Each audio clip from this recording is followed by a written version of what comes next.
হাতে সময় কম, কোনো চিন্তা নেই। স্বামী স্ত্রী বাচ্চা নিয়ে বেরিয়ে পড়ো, সঙ্গে রাখো 10,000 টাকা।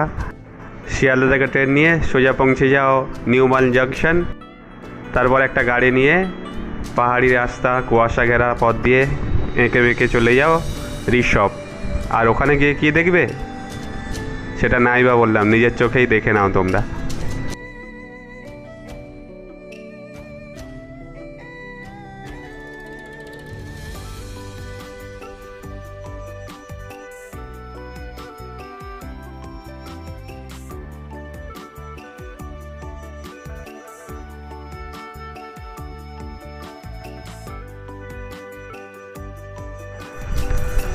দুটো দিন ওখানে খুব ভালোভাবে তোমরা কাটাতে পারবে। আর ফুল ভালোবাসা না এরম লোক তো পৃথিবীতে নেই। তার সঙ্গে উপরি পাওনা ওখানকার পরিবেশ,